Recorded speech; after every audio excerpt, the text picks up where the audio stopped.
real, yang memang sumbernya jelas, yang ada di dalam Al-Quran, yang ada di dalam hadis-hadis, dan yang ada di dalam ucapan-ucapan para ulama terdahulu tentang rahasia-rahasia hidup kita.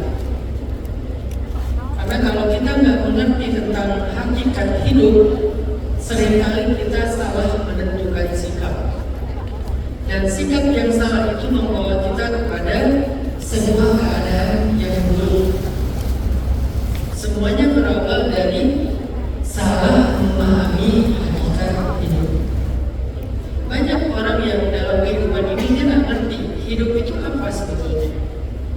Hidup itu gimana sebetulnya. Sehingga nanti pertanyaan berikutnya, tujuan hidup itu kemana sebetulnya? Apa sih yang dicari dalam hidup? Kemenangan dalam hidup itu bentuknya apa aja sih? Kegagalan dan kekalahan itu hakikatnya apa sih? Rasa sakit dan luka ataupun hal-hal yang buruk itu hakikatnya apa sih? Banyak orang yang belum memahami itu. Walakinna aktsarahum la ya'lamun, kata Allah. Sebagian besar dari mereka itu nggak mengerti. Makanya hari ini kita pengen belajar memahami tentang hakikat hidup.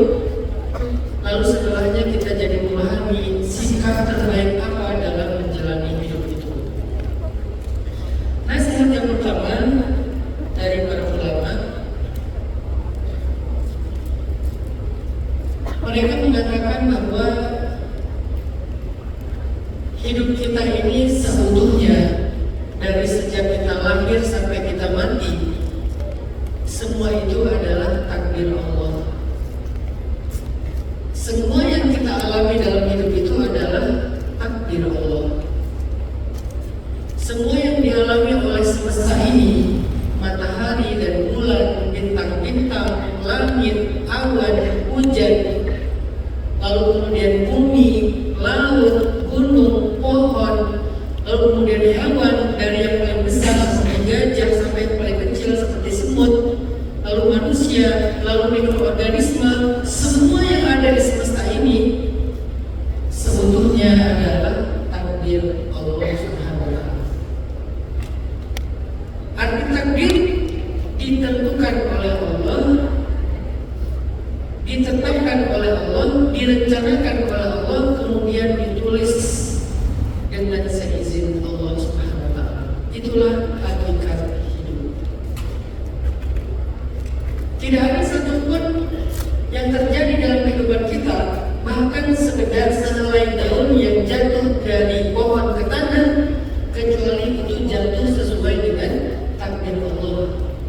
Tidak ada satupun. Daun pun tidak ada yang jatuh di luar takdir, tidak ada. Tidak ada yang jatuh di luar rencana Allah, tidak ada. Tidak ada yang jatuh di luar kehendak Allah, Allah nggak tahu apa-apa, tidak ada. Karena Allah itu maha kuasa atas segala sesuatu. Sehingga sesuai daun yang jatuh aja, Allah bukan hanya tahu, memang Allah merencanakan dia untuk jatuh. Setetes air dari senyap nyeriak tetes air hujan, tidak ada satupun yang jatuh ke tanah di luar ketetapan dan takdir Allah. Dari sekian miliar mungkin ada satu tetes, itu nggak sesuai rencana, nggak ada. Semua tetes air hujan, jatuhnya berapa tetes, jatuhnya kapan, jatuhnya di luas tanah bagian yang mana, semuanya sudah tercatat di dalam kitab ini takdir. Bahasa Al-Qurannya Ummul Kitab, kitab induk takdir. Coba teman-teman buka mushaf surat At-Taubah surat 9 ayat 51.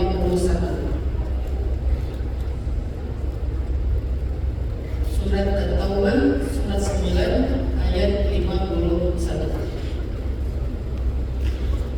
A'udzu billahi minasy syaithanir rajim.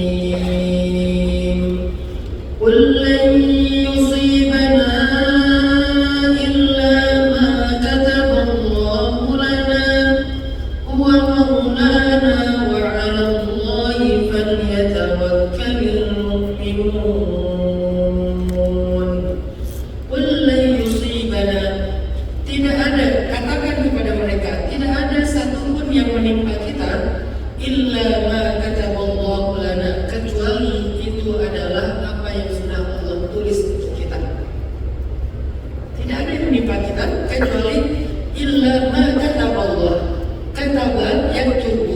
artinya menulis.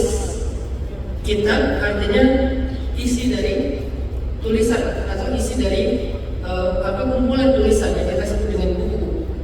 Jadi kataba adalah pasukan yang menulis. Kalau presentasinya yaktubu. Kenapa pakai kalimat pasukan? Karena ternyata semua yang kita alami dalam hidup itu udah ditulis lama sebelum kita ada di muka bumi. Seberapa lama? Sebagian besar ulama berpendapat dari banyak referensi, catatan itu sudah ada 50.000 tahun, bahkan sebelum Allah menciptakan alam semesta. Berapa usia alam semesta kita yang berhasil dipelajari oleh sains? 13,8 miliar tahun. Berarti sudah ada sekian belas miliar tahun yang lalu tentang takdir kita, teman-teman. Bahkan kita beningnya aja belum ada. Nenek moyang kita belum ada, Nabi Adam belum ada, bahkan semesta belum ada, langit dan bumi belum ada, galaksi kita belum ada, universe kita belum ada, multiverse kita belum ada. Tapi catatan itu sudah ada sejak dulu banget, fil azali, di zaman yang sangat dulu. Siapa yang menulisnya? Makhluk yang pertama Allah cipta yang bernama al-qalam atau pena. Nun, surat apa itu? Surat al-qalam. Wal qalami wa ma yasturun. Wal qalami, demi pena. Allah kalau bersumpah dengan sesuatu, dengan makhluknya, itu berarti makhluk itu sesuatu yang sangat agung, yang sangat istimewa, yang sangat spesial. Dari sekian banyak kata-kata sumpah, ternyata Allah bersumpah dengan al-qalam wal qalami, demi pena, wa ma yasturun, dan apa yang dia tulis. Apa yang dia tulis?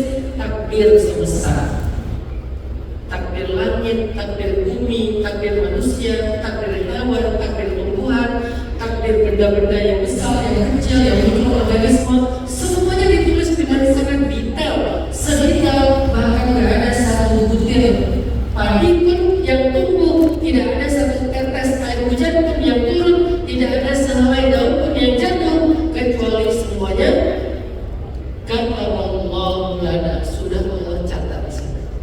Sedetail. Jadi nggak ditulis cuma gambar-gambar besar doang. Kita lahir tanggal sekian, mati tanggal sekian, punya jodohnya sebulan, rezekinya sekian. Enggak segeneral itu, detail, sedetail itu. Sampai saking detailnya, nggak ada satupun yang kita alami dalam hidup di luar takdir, nggak ada. Saya menghadapkan mata pun bagian dari catatan takdir. Kita menghela nafas pun bagian dari catatan takdir. Setiap gerakan tubuh kita bagian dari catatan takdir. Artinya apa? Tidak ada yang terjadi di luar sepengetahuan Allah dan di luar kekuasaan Allah. Al-qadha wal qadar. Apa itu qadha? Ilmu Allah. Kalau qadar, kejadian sesuai dengan kehendak Allah. Al-qadha ilmu Allah fil azal bima waqa'a fil kaun. Sederhananya, qadha itu ilmu Allah. Allah tahu semuanya. Jadi nggak ada yang terjadi Allah nggak tahu. Kok bisa gitu ya? Baru tahu. Nggak ada. Itu cuma kita yang kayak gitu. Semua yang terjadi, bahkan sebelum dia terjadi, Allah nggak tahu. Wal qadar wuqu'u syai' muwafiqatan li ilmillah. Sedangkan qadar artinya kejadian-kejadian sesuai dengan ilmu Allah. Muwafiqatan li ilmillah, sesuai dengan ilmu Allah. Artinya nggak ada satupun kejadian yang tidak sesuai dengan ilmu Allah. Allah tahunya ini tapi kejadiannya itu tidak ada. Dan ini akidah. Bahkan ini termasuk salah satu di antara rukun iman yang keenam yang wajib kita yakini, nggak boleh diragukan sedikit pun. Kita harus belajar yakin sebagai seorang muslim bahwa hidup kita ini seutuhnya takdir Allah, sesuai dengan ilmu Allah, sesuai dengan rencana Allah, sesuai dengan kehendak Allah. Itulah hidup kita. Lan yusibana illa ma kataballahu lana wa maulana.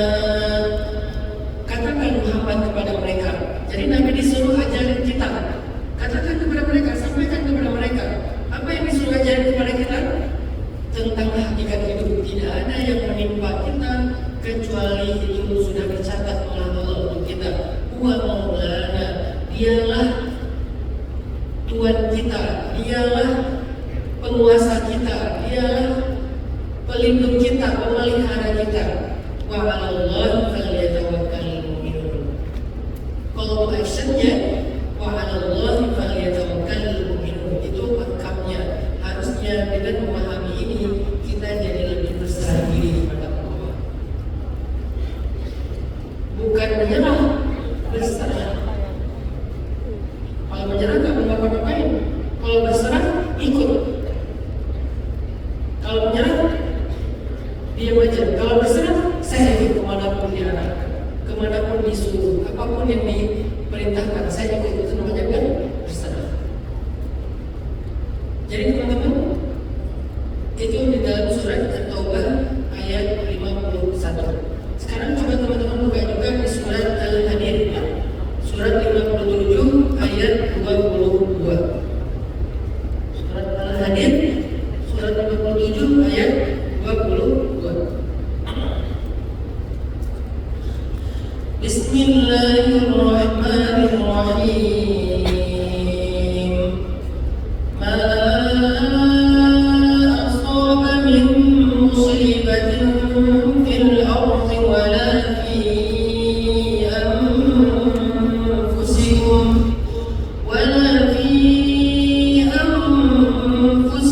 illa fi kitabin min qabli an nabra'aha. Inna dzalika 'ala Allahi yasir. Likay la ta'saw 'ala ma fatakum wa la tafrahu bima atakum. Wallahu la yuhibbu kulla mukhtalin fakhur. Ma asaba min musibah, tidak ada satupun peristiwa yang terjadi. Musibah itu artinya peristiwa, bahasa Arabnya di bahasa Indonesia. Cuma karena kita susah bilang shod, jadilah sin musibah. Harusnya musibah. Kan susah ngomongnya. Kasihan banget dia lagi dapat musibah. Susah ya? Kesalahan. Jadi daripada kesalahan, jadilah sin musibah. Apa arti musibah? Peristiwa.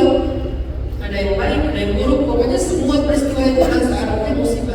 Tidak ada satupun peristiwa yang terjadi di bumi atau pada kehidupan kalian illa fi kitab, kecuali semuanya ada di dalam kitab. Kitab apa tadi? Kitab induk, kitab takdir. Lalu kitab itu disimpan di sebuah tempat namanya Lauhul Mahfuz. Yang Lauhul Mahfuznya, padahal Lauhul Mahfuz itu tempat penyimpanannya. Sedangkan kitabnya namanya Ummul Kitab, kitab induk. Bukan Ummul Quran. Kalau Ummul Quran itu Al-Fatihah. Kalau Ummul Kitab, kitab induk. Kenapa disebut induk? Karena semua peristiwa, semua informasi, semua rahasia tentang kehidupan ada di situ. Itu yang pengen dicuri-curi tahu nasibnya sama iblis. Kan iblis itu sering mencuri-curi kehidupan di langit kan. Tapi sejak lahirnya Rasulullah SAW, hari ini adalah memperingatinya, maka langit itu tertutup rapat sehingga iblis udah gak bisa lagi diam di bawah langit, nyuri-nyuri berita, cari-cari bahan gosip dalam sebuah klub namanya Gibah Club.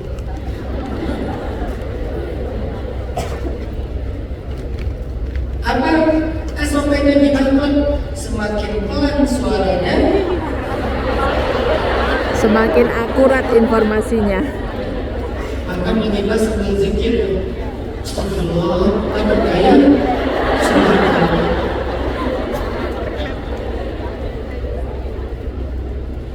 Kan bangsa kita masih punya perilaku itu ya, senang menghibah. Jadi kalau kita baca surat Jin, ternyata salah satu informasi yang kita temukan di dalam surat Jin itu dulu banget sebelum Nabi lahir, jin itu sering sekali curi-curi berita di langit. Dia nongkrong di pintu-pintu langit. Begitu malaikat lewat, dia curi-curi dengar. Malaikat misalnya lewat ngobrol dengan malaikat. Hari ini kita akan memberikan rezeki ke negeri ini. Hari ini ada seorang nabi yang diutus. Hari ini ada peristiwa ini.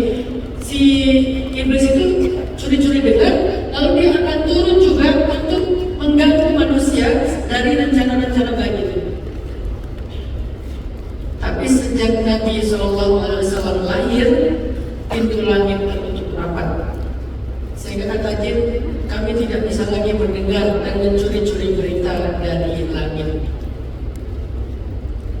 Artinya semua yang terjadi di kehidupan ini, di langit dan di bumi, itu ada catatannya di situ. Illa fi kitabin min qabli an nabraha.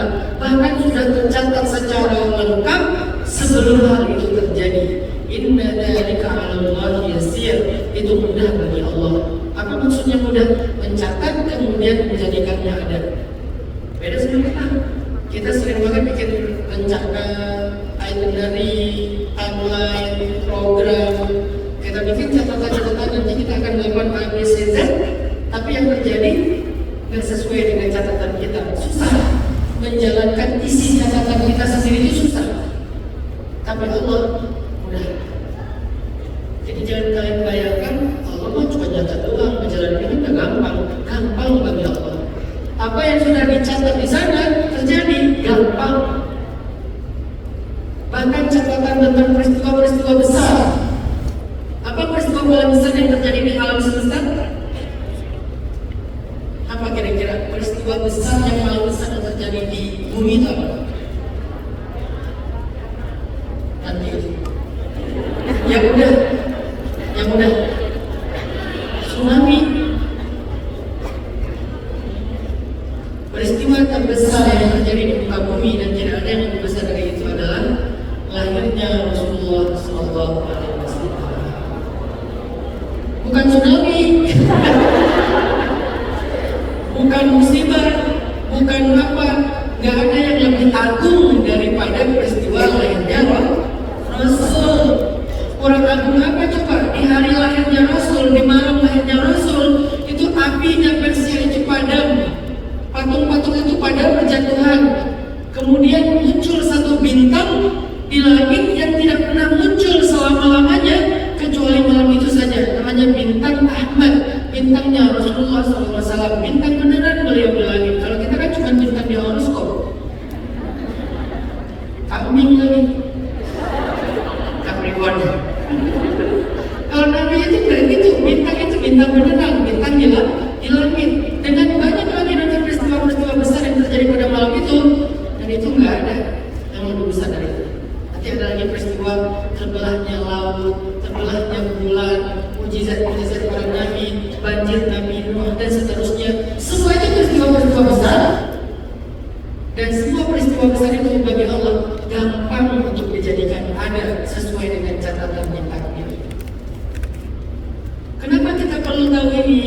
Di ayat 23 surat Al-Hadid Allah bilang, "Likai la ta'saw 'ala ma fatakum." Supaya kalian tidak larut dalam rasa sedih, supaya kalian tidak terlalu keras terhadap diri kalian sendiri dalam menyalahkan, supaya kalian jangan terlalu toksik ke diri kalian sendiri. Kalau kalian pernah gagal, kalian pernah kehilangan, kalian pernah ditinggalkan, kalian pernah merasa terpuruk, itu bukan hanya tentang diri kalian, tapi hakikatnya itu tentang takdir Allah.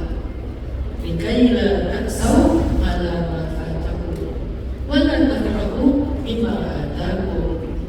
Supaya mental kalian lebih sehat. Ayat 23 itu ayat tentang mental. Supaya mental kalian lebih sehat. Apa contohnya? Takdir itu dalam hadis Nabi SAW. Kata Nabi, takdir itu adalah ma asabahu lam yakun liyukhti'ah wa ma akhta'ahu lam yakun liyusibah. Apa yang Allah tetapkan menimpa seseorang tidak akan meleset darinya. Apa yang Allah tetapkan meleset dari seseorang tidak akan menimpanya. Itu makna takdir dalam sebuah hadis. Saya ulangi, Ustaz, takdir itu apa? Kan hidup kita seutuhnya takdir Allah. Pertanyaan sekarang, takdir itu apa? Tadi saya sudah sempat jelasin definisi takdir secara teoritis. Sekarang secara praktis lebih sederhana dan sama-sama hadis.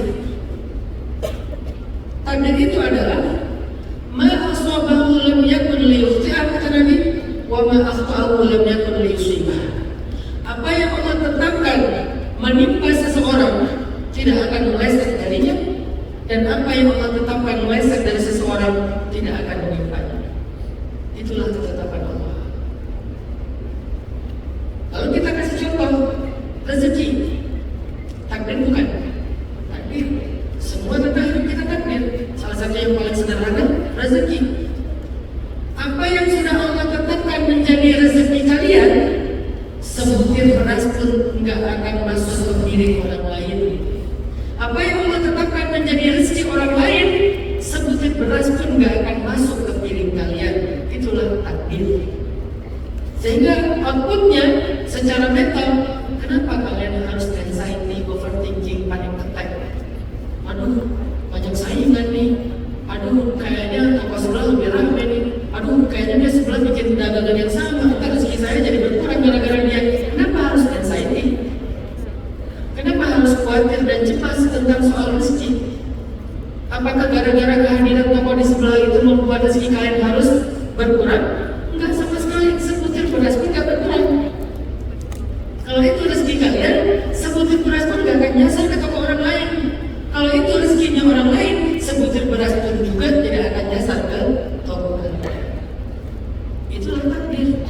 Jadi nggak perlu iri, nggak perlu dengki, nggak perlu khawatir, nggak perlu cemas, nggak perlu overthinking, panic attack, anxiety dan seterusnya. Nggak perlu. Kenapa nggak perlu? Karena semuanya sudah ditakdirkan Allah. Makanya ketika kita sedang tokonya lagi sepi, jangan lihat dari POV di gara-gara toko itu. Enggak, memang rezeki kita segini.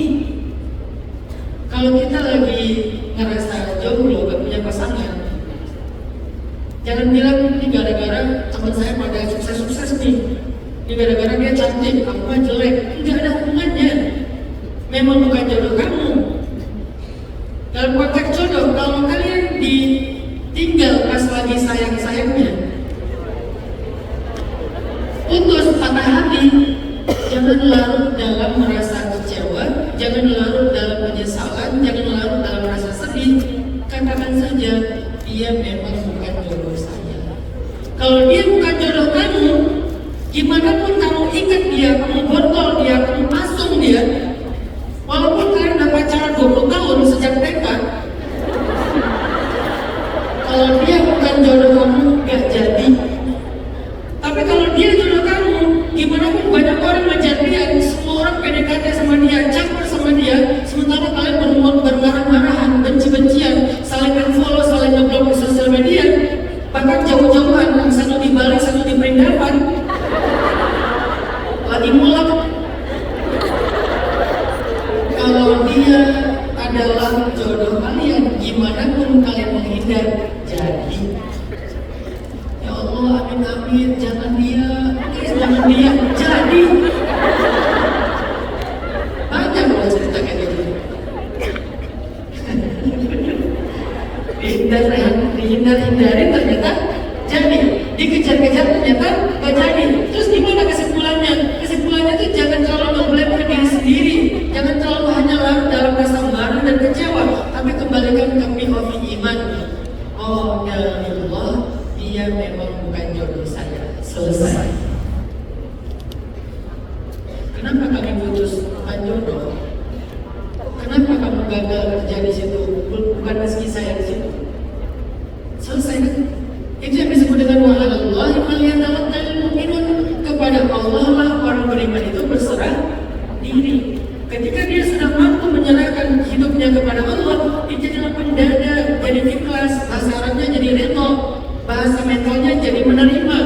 The power of acceptance, kekuatan dari sebuah penerimaan, berdamai dengan kenyataan. Itulah pentingnya memahami hakikat hidup. Yang pertama, hidup kita itu takdir Allah.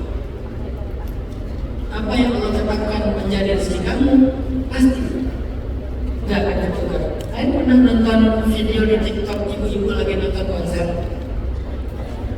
Terus beberapa ibu-ibu pas lagi bagi-bagi hadiah tuh rebutan hadiah di pinggir panggung. Tapi ada seorang ibu duduk di pinggir panggung, dia macamnya nggak ikut rebutan. Hadiahnya dilempar terus mereka semuanya pada rebutan, jatuhnya mana? Ke pangkuan ibu yang lagi duduk di sebelah panggung. Itu namanya rezeki takdir rezeki. Gimana pun orang rebutan, kalau hadiah itu adalah rezeki kamu, tetap jatuhnya ke pangkuan kamu. Gak usah khawatir. Jadi orang yang khawatir tentang rezeki itu pasti dia mempunyai iman yang keenamnya belum sempurna, belum memahami hakikat takdir. Orang yang khawatir tentang jodoh, gimana, pasti mempunyai iman yang keenam itu belum sempurna. Dia nggak paham konsep ma asabahu lam yakun liyukhti'ah wa ma akhtahu lam yakun liyusibah. Apa yang Allah tetapkan menimpa dia tidak mungkin meleset darinya. Apa yang Allah tetapkan meleset dari dia tidak mungkin menimpanya. Nggak mungkin. Semuanya terjadi dengan ilmu dan ketetapan Allah. Al-qadha wal qadar. Terus ngapain pacaran? Pacaran itu kemungkinannya cuma satu, patah hati. Kenapa patah hati?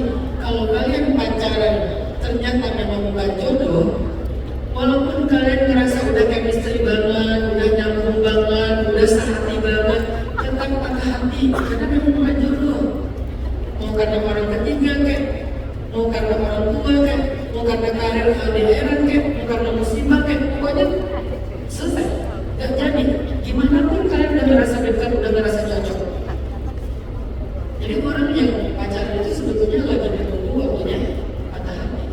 Atau kalau kalian pacaran ternyata memang jodoh kalian, terus ngapain coba kita memulai sesuatu yang baik dengan yang tidak baik, padahal sudah pasti nggak pacaran juga nanti ketemu. Kan nggak pacaran juga kalau udah jodoh ketemu kan? Ngapain pacaran? Ini logika pacaran menggunakan POV takdir. Nggak make sense kata saya. Orangnya udah pasti. Kalian lakukan sekarang atau nanti, kalian tetap akan ketemu. Kalau bukan dia, ngapain mah membuat luka? Terus apa persiapan terbaik mencari jodoh Ustaz kalau nggak boleh pacaran? Persiapan terbaik jemput jodoh itu adalah memantaskan diri. Karena jodoh takdir tidak berubah, orangnya sudah jelas, detail siapa orangnya, tidak berubah. Kalian pasti ketemu dengan dia, dengan waktu yang Allah lebih tahu kapan, di mana. Tapi pilihan kita adalah mau ketemu dengan dia dalam keadaan apa? Udah siap atau belum? Udah memantaskan diri atau belum? Udah mengupgrade kapasitas atau belum? Dan itu yang menentukan hidup kalian sakinah, mawaddah, warahmah atau justru cekcok terus. Saya Allah takdirkan punya anak. Anak itu udah takdir Allah, udah pasti punya anak yang karakternya begini, fisiknya begini, nanti dinamakan simpulan. Pertanyaannya, saya dalam mempersiapkan diri belum untuk jadi seorang ayah bagi anak saya. Dan itu yang menentukan keadaan rumah kami bahagia atau enggak. Anaknya nggak bisa berubah. Ya Allah, kalau bisa nggak jadi punya anak, kayaknya saya child free deh. Gak bisa. Kalau kalian yang udah ditakdirkan punya anak, ya punya anak. Yang jadi pilihan kita bukan punya anak atau enggak. Yang jadi pilihan kita adalah udah siap belum kalau punya anak. Udah siap jadi ibu belum? Udah siap jadi ayah belum? Jangan hanya siap jadi istri dan jadi suami, tapi jadi ibu dan ayah. Karena kalau kita baru siap jadi istri dan suami, belum siap jadi ibu dan ayah, berarti kita zalim sama anak kita. Kasihan banget mereka lahir dari orang tua yang bahkan belum siap.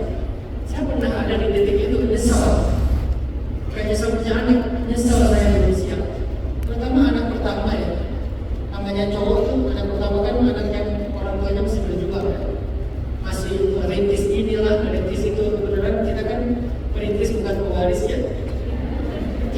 diwariskan apa-apa sama orang tua. Jadi namanya merintis kan susah. Sekitar 10 tahun pertama lah, saya nyesal banget sama anak saya pertama dan kedua, karena 10 tahun pertama itu mereka kayak kurang sekali gitu sentuhan parenting dan fatherhoodnya saya itu kurang kalau dengan ilmu parenting saya sekarang. Walaupun nggak ada kata terlambat, sekarang saya bayar utangnya. Itu artinya saya sempat zalim sama anak-anak. Zalim gimana? Waktunya kurang, pendidikannya kurang, karena saya sibuk dengan usaha. Saya bukan pegawai negeri, jadi pendidik susah banyak usaha. Di awal pasti susah banget, naik turun dengan banyak masalah. Itulah pilihan kita. Pilihan kita adalah mau ketemu jodoh kita dalam keadaan apa, dalam keadaan udah siap atau belum, mau punya anak dalam keadaan apa, udah siap atau belum, mau mendapatkan rezeki dengan cara apa, halal atau haram, itu pilihan kita. Tapi rezekinya pasti, jodohnya pasti, final, dan itu takdir Allah. Coba dengarkan nasihat Nabi tentang takdir kepada anak muda. Hadis Ibnu Abbas. Ini khusus buat anak muda.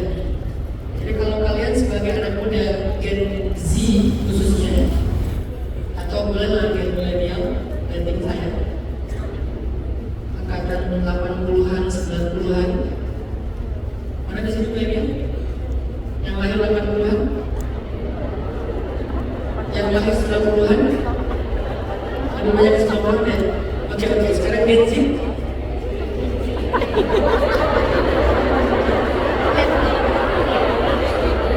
Tapi banyak wajah-wajah milenial yang tangan yang orang Gen Z kayaknya. Oke. Buat kalian yang Gen Z, Gen milenial khususnya 90, kalau kalian minta nasihat, Ustaz kasih kami nasihat yang terbaik. Nasihatnya bukan dari saya, dari Rasulullah. Ini nasihat tentang takdir khusus buat anak muda, karena Nabi ngomongnya ke anak muda, namanya Abdullah ibnu Abbas. Kata Nabi gini, ya gulam, wahai anak muda, inni mu'allimuka kalimat, aku ajarkan kepada kamu beberapa kalimat. Berarti ada beberapa quotes nih, penting banget. Tapi kalau memulai nasihat dengan kalimat kayak gini, berarti ini penting banget. Ini mu'allimuka, aku ajarkan kepada kamu. Jadi hari ini kita kayak lagi duduk bermajelis dan mendengar Rasulullah yang ngomong. Bukan saya hanya menyambung lidah saja. Kata-kata saya kalian lupakan saja. Tapi hadis kalian ingat. Apa kata Nabi? Ya gulam, inni mu'allimuka kalimat, wahai anak muda, aku ingin ajarkan kepada kamu beberapa kalimat. Satu, ihfazillah yahfazka, ihfazillah tajidhu tujahak. Jaga Allah, Allah jaga kamu. Jaga Allah, Allah akan bersamai kamu dimanapun kamu berada. Jadi dalam hidup ini, yang harus kita jaga sebelum kita jaga yang lain, Allah. Jaga Allah ini artinya apa? Jaga hubungan kita dengan Allah dan jaga batasan-batasan yang sudah Allah tentukan dalam hidup kita. Jadi kalau kalian punya masalah dalam hidup, coba tanya, gimana hubungan kalian dengan Allah akhir-akhir ini? Tahu dari mana Ustaz? Sholat. Gimana kualitas sholat kalian akhir-akhir ini? Apakah sering lupa rakaat? Berapa ya? Satu apa dua ya? Kayaknya 3 deh. Padahal sholat subuh. Coba tanya, gimana hubungan kalian dengan Allah akhir-akhir ini? Nomor satunya, sholat. Sering lupa kan? Bagaimana bacaan sholatnya? Al-Ikhlas, An-Nas, Al-Ikhlas, Al-Falaq. Pernah ganti surat yang lain? Gak apa-apa sih, itu surat mulia sih. Cuman masalahnya kita membacanya bukan karena mulia, karena malas. Kalau karena mulia, bagus banget. Al-Ikhlas itu sepertiga Al-Quran. Tapi nyatanya, karena malas kan. Biar cepat aja. Kalau perlu bisa Al-Ikhlas bagi 2. Pernah pindah surat yang lain? Pernah Ustaz pakai nyasar. Alhamdulillah tagabur hatta yulumul maqabir kalla sayalamun summa kalla sayalamun alam naj'al al-ardha mihada wal jibala awtada. Nyasar di surat An-Naba. Tapi kalau kalian nyasar, berarti kalian keren hafalannya banyak. Yang nggak pernah nyasar jangan pede, orang hafalannya segitu-segitu aja. Mau nyasar kemana? Nggak punya stok. Pernah Ustaz baca Al-Baqarah sampai mentok. Belum amin. Nah cukup udah agak kelas pendek lagi kalau Alif Lam Mim. Alif Lam Mim.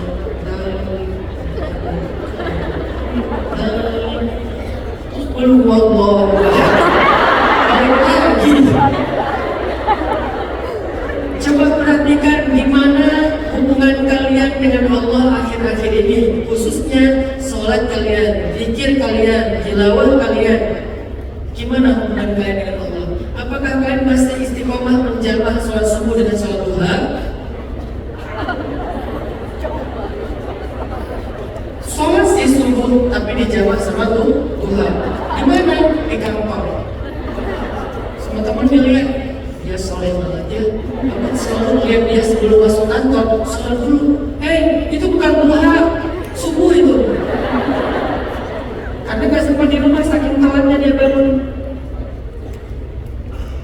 Jaga Allah, Allah jaga kamu. Jaga Allah, Allah membersamai kamu dimanapun kamu berada.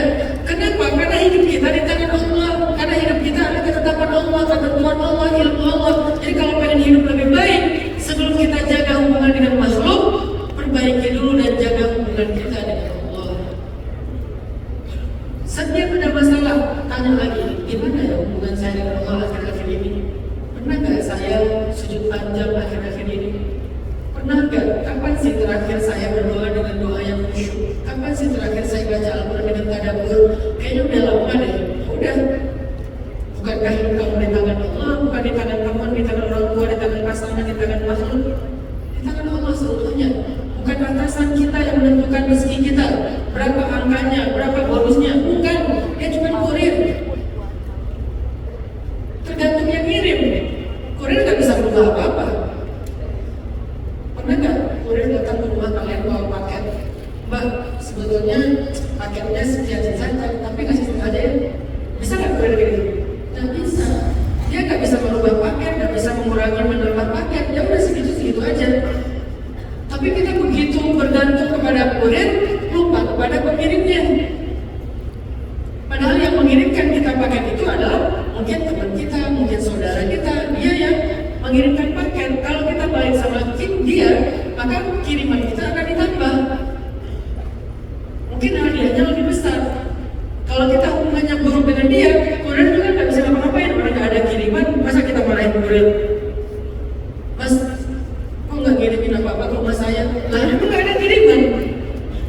Nah selama ini kita terlalu baik dengan kurir, lupa sama yang mengirimkan paket dan hadiah itu. Coba perbaiki hubungan kamu dengan pengirim hadiah dan paket. Nanti dia akan kirim lewat atasan kamu, lewat pasangan kamu, lewat orang tua kamu, lewat teman kamu, lewat siapapun. Semuanya kurir kok. Tapi yang kirim tetap Allah SWT. Apakah rezeki, apakah kebahagiaan, apakah kesehatan, apakah keberkahan, apakah jodoh, apapun hadiahnya. Jaga Allah, Allah jaga kamu. Itu yang pertama nasihatnya.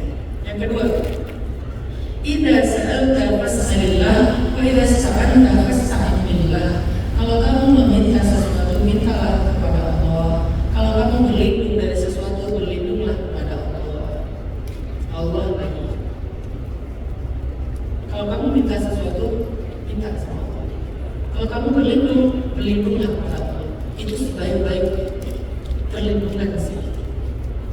Kenapa bisa gitu? Ya Rasulullah, wa'alam kata Nabi. Ketahuilah, artinya ingat-ingat ya. Annal ummah law ijtama'at ala an yanfa'uka bi syai'in lan yanfa'uka illa bi syai'in qad katabahu Allahu lak. Ketahuilah, seandainya manusia semuanya berkumpul ingin menolong kamu, mereka nggak bisa menolong kamu sedikit pun kecuali itu sesuai dengan ketetapan Allah yang berlaku bagimu. Walau ijtama'u ala an yadurruka bi syai'in lam yadurruka illa bi syai'in qad katabahu Allahu alaik. Seandainya semua manusia berkumpul ingin menyusahkan kamu, mencelakai kamu, menghancurkan kamu, menjatuhkan kamu, melukai kamu, mereka nggak bisa menyusahkan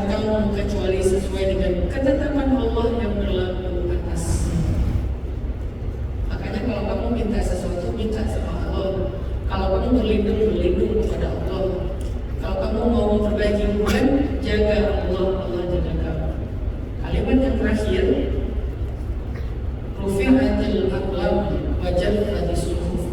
Pena sudah diangkat, kertas sudah kering. Artinya takdir sudah ditulis dan tidak berubah.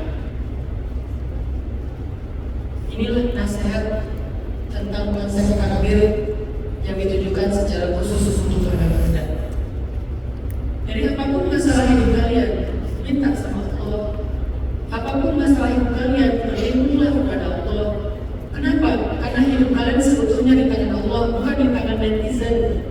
Netizen mau memusuhi kalian seantero Indonesia, mereka nggak bisa nyusahin kalian kalau nggak sesuai dengan ketetapan Allah. Berarti harus kita perbaiki hubungan dengan Allah dulu. Tergantung dia mau menetapkan apa. Kalau dia tetapkan kalian mulia, walaupun se-Indonesia menghina kalian, tetap mulia. Kalau dia tetapkan kalian hina, walaupun se-Indonesia mengangkat kalian, tetap hina. Jadi sejauh sebelum kita memperbaiki dan menyusahkan pikiran kita tentang hubungan kita dengan makhluk, aduh gimana ya semua orang benci sama saya lagi viral ini bla bla bla bla bla bla.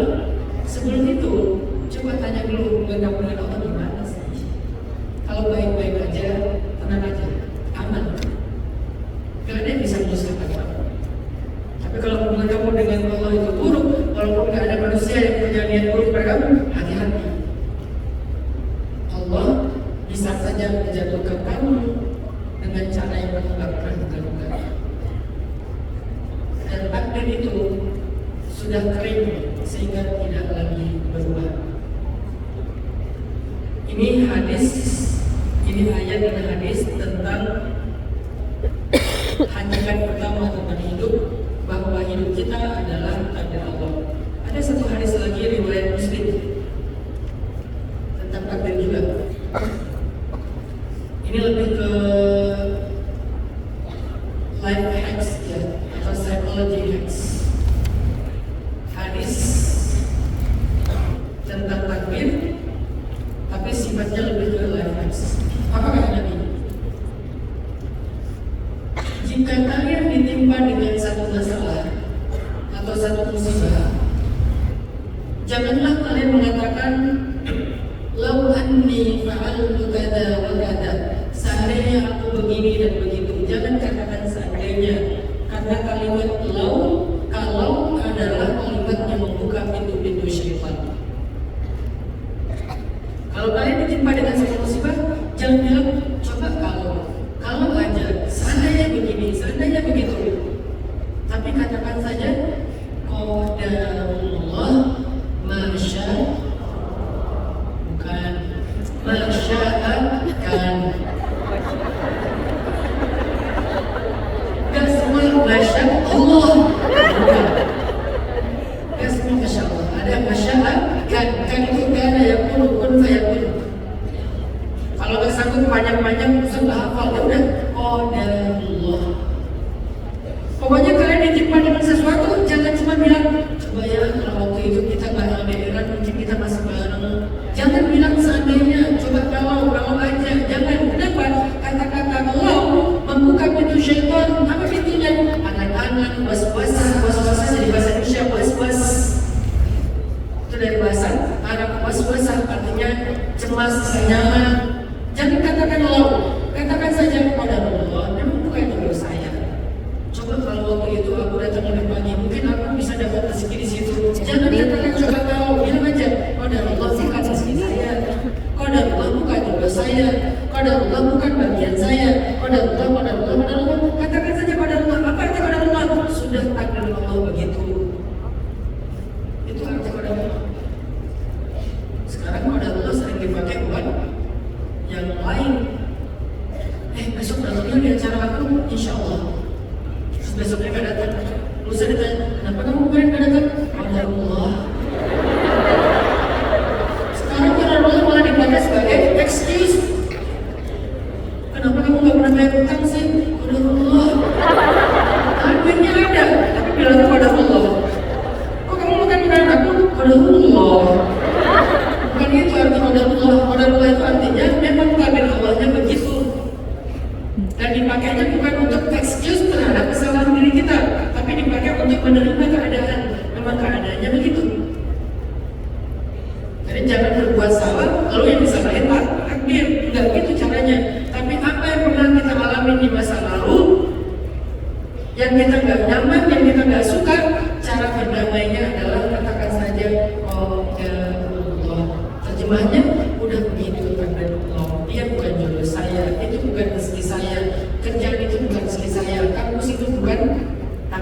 saya belajar di sana.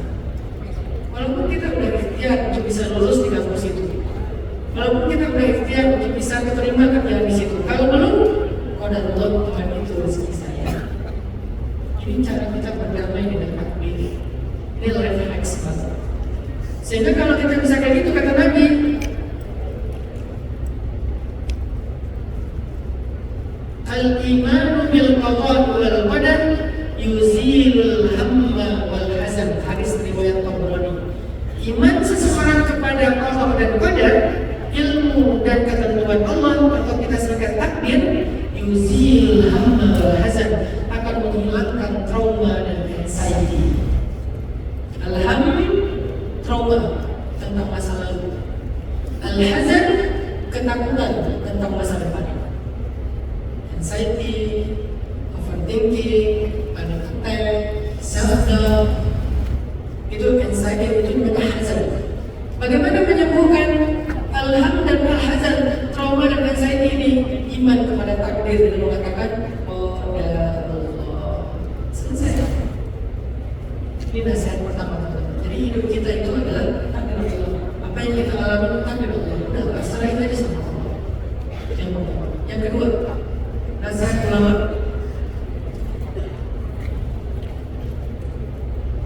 Kalau kita membaca hadis, kata Nabi, la yu'minu 'abdun hatta yu'mina bil qadari khairihi wa syarrihi min Allah. Ternyata di dalam hadis itu kata Nabi, takdir itu ada dua bagian. Ada takdir baik, ada takdir buruk. Semua yang kita suka dalam hidup itu takdir baik. Semua yang kita nggak suka dalam hidup itu takdir buruk. Menurut kita ya. Pertanyaannya, menghadapi takdir baik itu gampang. Alhamdulillah, Allah baik banget sama saya. Allah menghargai saya, Allah mendengar doa saya, Allah mengabulkan doa. Gampang menghadapi takdir baik. Bagaimana cara kita menghadapi takdir buruk? Jangan sampai kita jadi tantrum. Ya Allah, apa mau? Ya Allah, apa tidak adil? Ya Allah, apa lagi yang kurang dari saya? Hal banyak yang kurang, masih nanya. Gimana cara menghadapi takdir buruk? Para ulama mengajarkan beberapa life hacks. Salah satunya ada di dalam firman Allah surat Al-Baqarah ayat 216. Coba buka surat Al-Baqarah ayat 216. Di tengah ayat, bukan di awal ayat, ada kalimat gini. Wa asa an takrahu syai'an wa huwa khairul lakum wa asa an tuhibbu syai'an wa huwa syarrul lakum wallahu ya'lamu wa antum la ta'lamun. Bisa jadi kalian membenci sesuatu padahal itu baik untuk kalian, dan bisa jadi kalian menyukai sesuatu padahal itu buruk untuk kalian, dan Allah lebih tahu sedangkan kalian tidak tahu. Jadi jangan sok tahu. Itu yang terakhir, bukan ayat ya. Bisa jadi kita nggak suka dengan satu keadaan, satu peristiwa, satu pengalaman hidup. Kok gini ya, kok gini ya, kok gini ya. Yang antara takdir Allah, takdir jodoh, kok dia sih, takdir rezeki, kok jadi segini sih. Bisa jadi kita nggak suka, kita protes dengan sebuah keadaan. Kok gagal sih, kok kehilangan sih, kok rugi sih, kok bangkrut sih, gitu. Kok dipecat sih, dengan semua takdir buruk. Padahal bisa jadi itulah kebaikan buat kita. Dan bisa jadi kita menginginkan hal-hal yang menurut kita baik. Harusnya dia itu imam yang ideal, udah hafiz, good looking, soft spoken, saking softnya sampai gak kedengeran suaranya. Type of service segala dikerjain, sampai kerjaan orang dia kerjain. Tajir pula, gitu kan? Ideal banget gitu. Ya Allah, harusnya itu jodoh saya. Gak bisa, itu bukan yang terbaik buat kamu. Kamu gak pernah tahu apa yang terjadi di masa depan. Allah lebih tahu, sedangkan kamu gak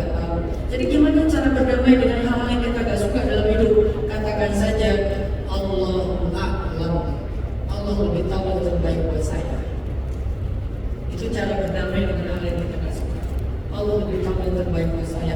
Ini kayaknya emang gak baik buat saya. Cuma saya gak tahu aja. Kan saya cuma bisa melihat yang zahirnya. Kan saya cuma bisa melihat yang hari ininya. Saya gak tahu besoknya gimana. Saya gak tahu yang terrahasia yang disimpan itu apa. Yang tahu cuma Allah. Jadi saya serahin aja, Allah lebih tahu yang terbaik buat saya. Katakan Allah a'lam. Kalau life hacks pertama katakan Allah. Life hacks kedua katakan Allah a'lam. Allah a'lam itu artinya tahu, bukan.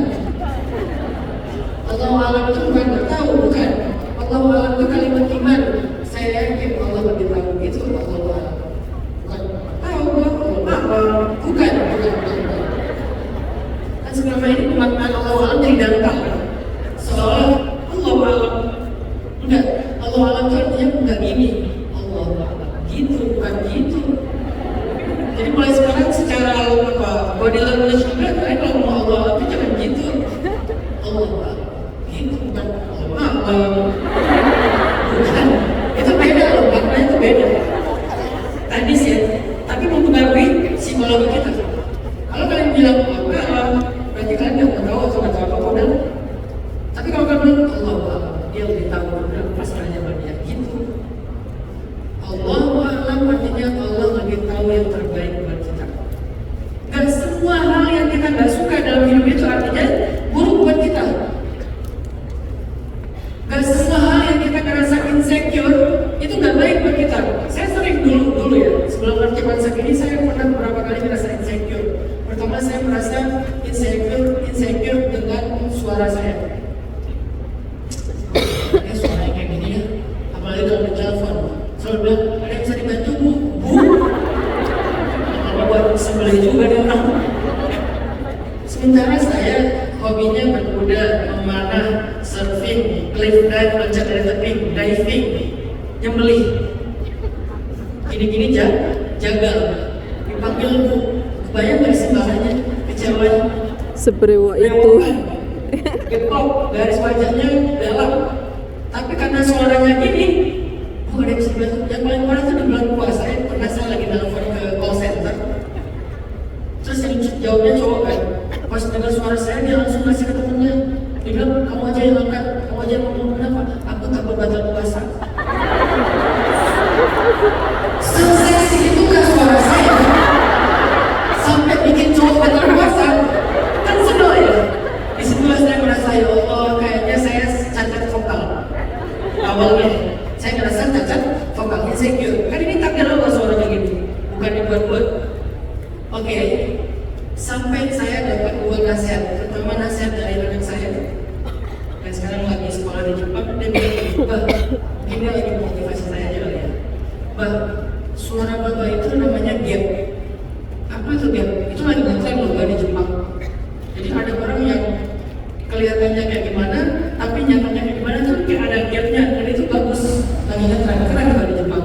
Oh keren ya, keren. Suara, kan muka bapak itu galak ya. Tapi pas ngomong kok suaranya gini, nggak sesuai dengan mukanya. Kan harusnya dengan muka kayak gini kan suaranya suara country atau apa gitu kan.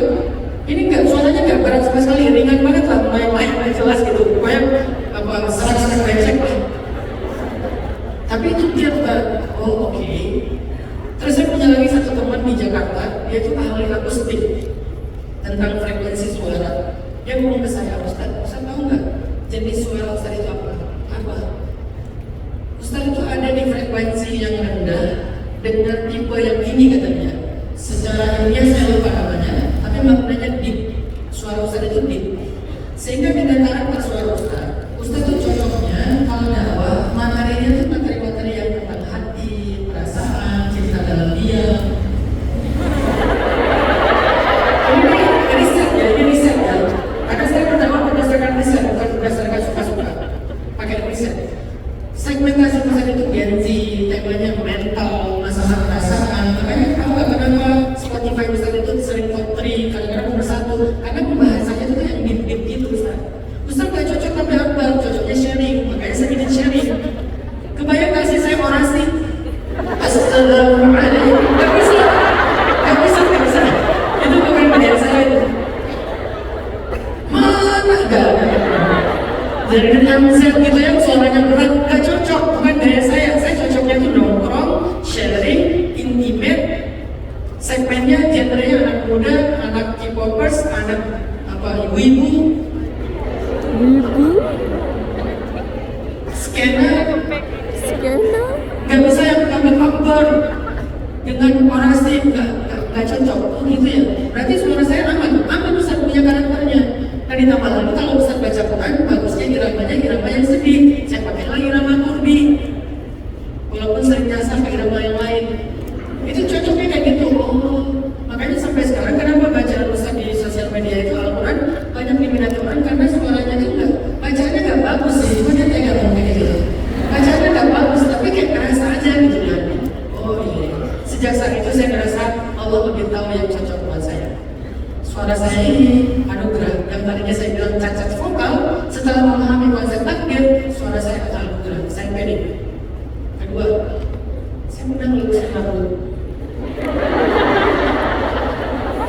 Saya ambil contoh istri saya, dia kan lurus tapi aneh.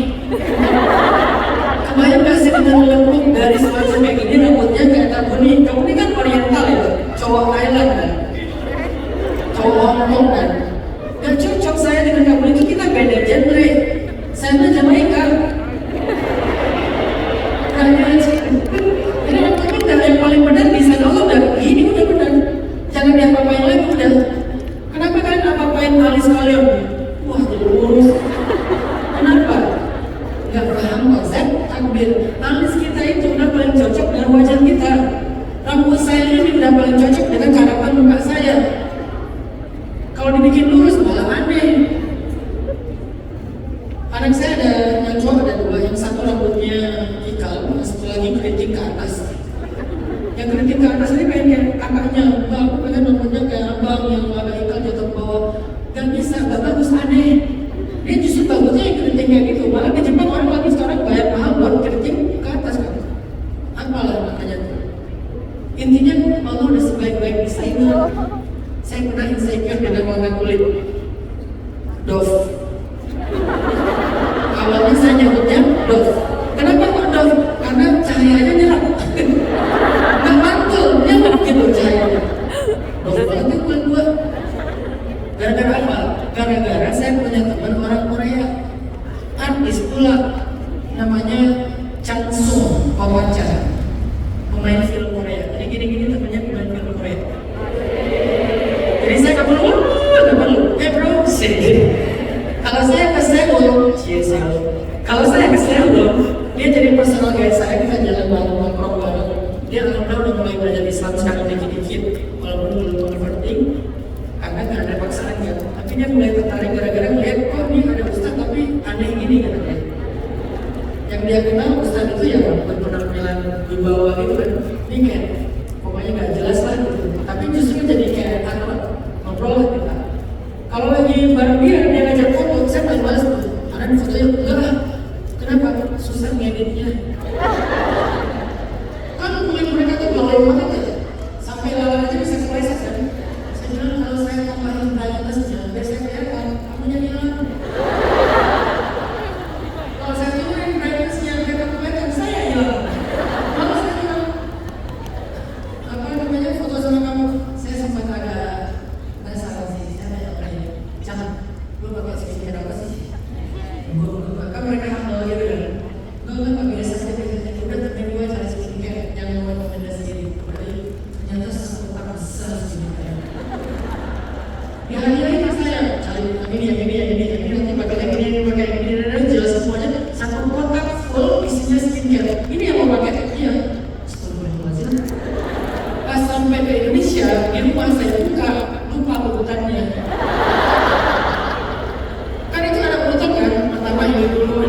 Bingung saya kan, saya campurin semuanya, wah langsung pakai belepotan pakai saya nggak gitu loh, saya pakai skincare tuh gini kan, karena saya nggak gitu loh, terus gimana gini loh. Tapi kalau saya pakai angin, saya kayak gini yang tadi ngomongin nembak segala macam, disuruh gini-gini macam-macam. Langsung saya kasih semua ke istri saya, pokoknya yang pakai, saya pakai wudhu sih. Padahal nggak jelas.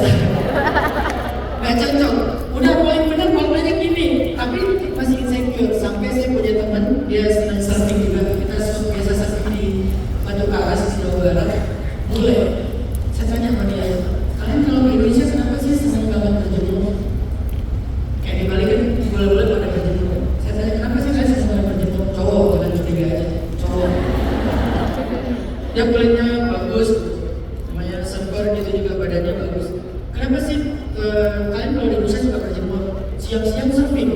Kalau kita surfingnya habis subuh, sama menjelang maghrib. Siang kita nggak ada di laut. Habis subuh sama menjelang sunrise sunset itu kita waktunya surfing kita. Pertama memang lagi sepi, nggak perlu ngantri ngambil ombak.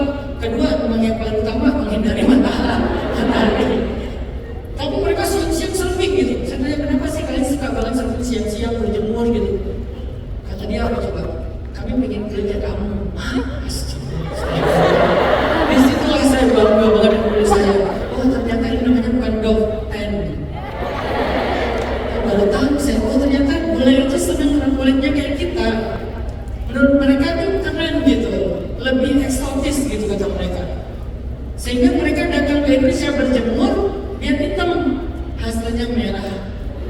Kita pakai skincare, biar putih, hasilnya belang. Tapi hitam. Itulah manusia. Nggak pernah percaya kalau lebih tahu yang terbaik.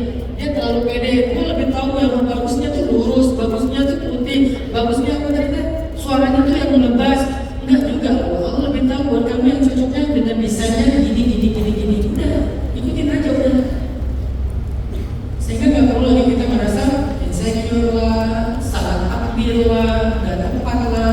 Kalau kita dalam rasa protes, kita nggak akan pernah mampu menemukan potensi dan mengembangkan diri kita, mengupgrade value kita, karena sibuk dengan protes. Kok gini ya, kok gitu ya, kok gini ya, kok gitu ya. Tapi kalau kita tahu ya tadi, oh ternyata karakter suara gini cocoknya dengan konten kayak gini, dengan model kulit kayak gini, berarti kamu kayak gini. Ya udah, jalan aja.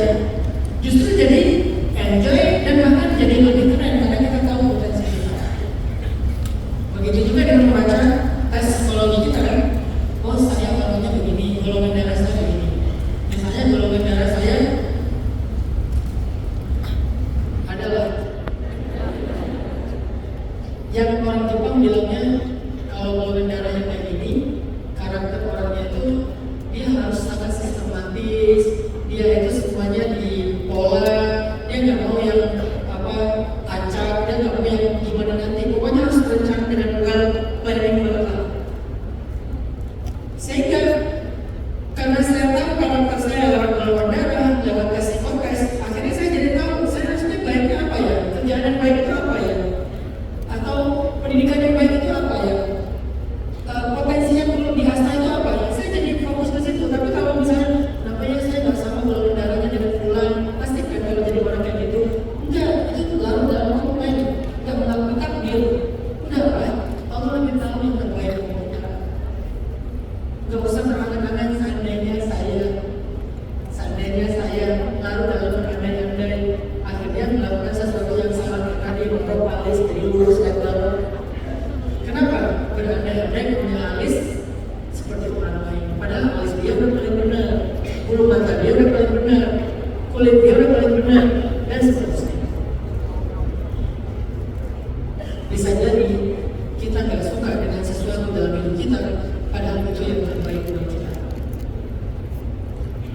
Betapa sering terjadi hal yang kita nggak suka, justru itu yang membawa kita kepada hal-hal yang sangat istimewa di kemudian hari. Saya menyimpulkan, salah satu hal terbaik yang terjadi dalam hidup saya adalah kegagalan saya 15 tahun yang lalu. Dulu saya tangisi kegagalan itu. Dulu saya merasa sedih dengan kegagalan itu. Tapi 15 tahun kemudian, sekarang mungkin bukan 15 tahun, udah 20 tahun.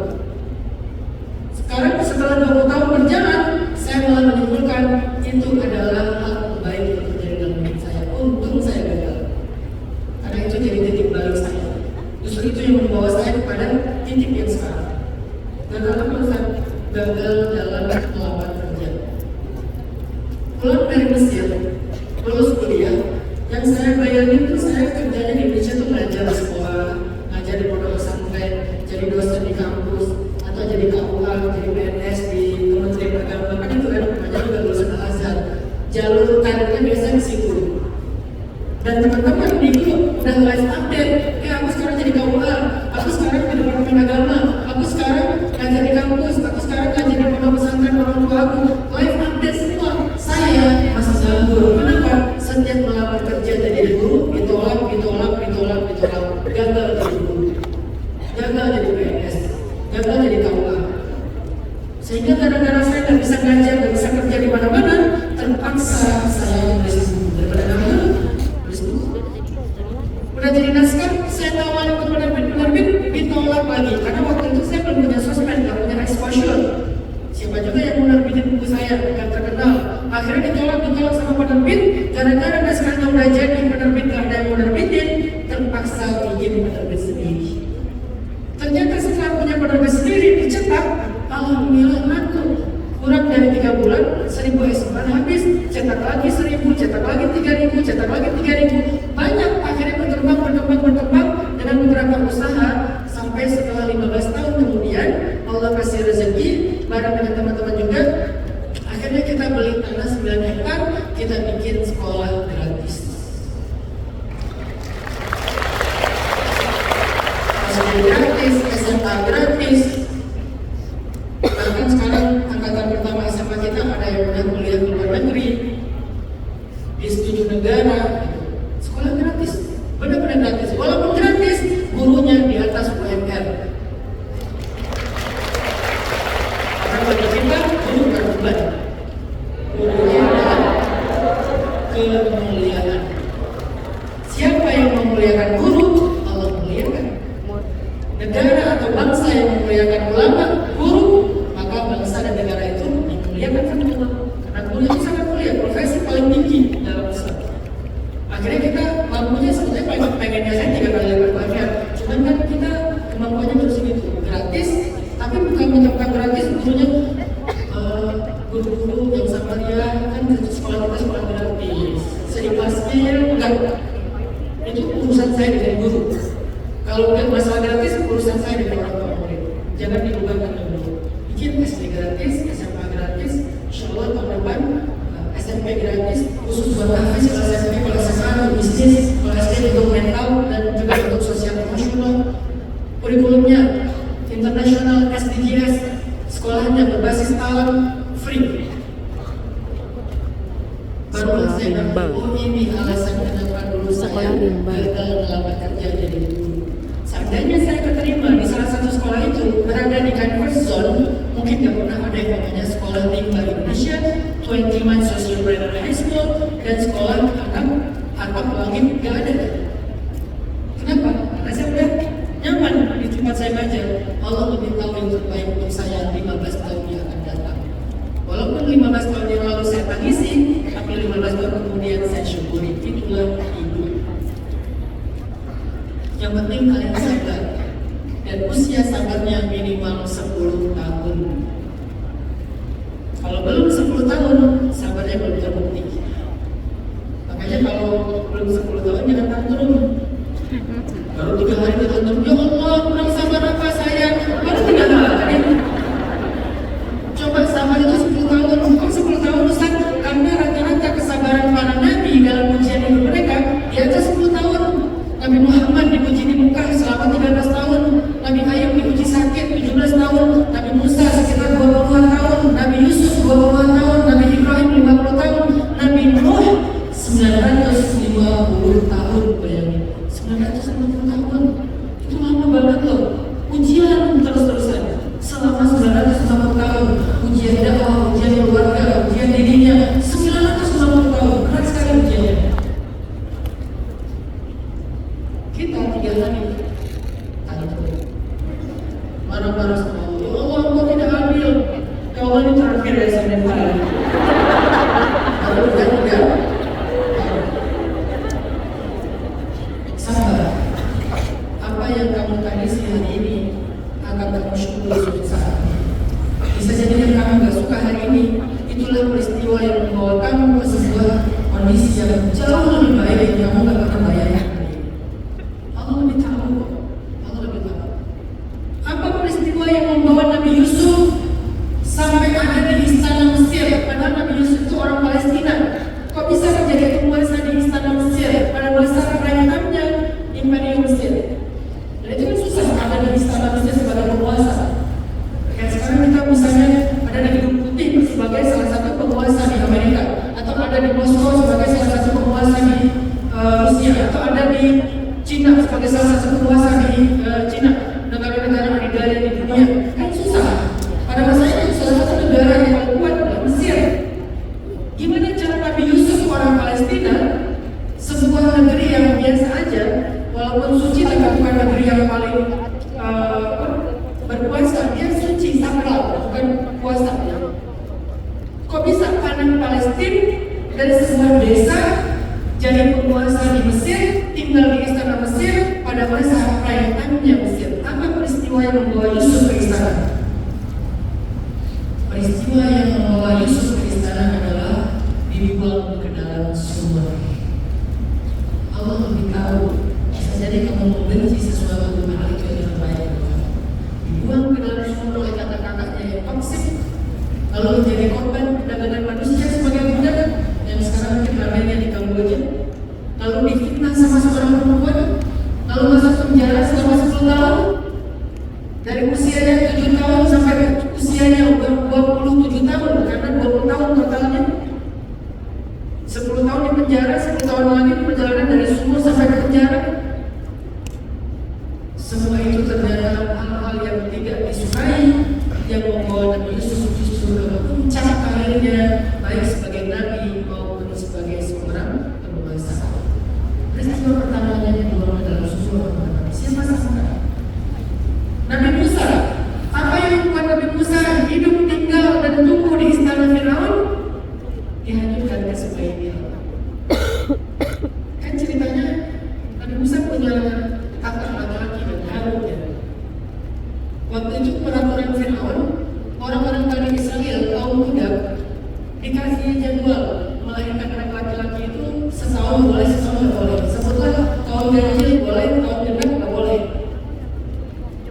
Contohnya gitu ya, setahun. Kaum ganjil boleh lahirkan laki-laki, kaum genap nggak boleh.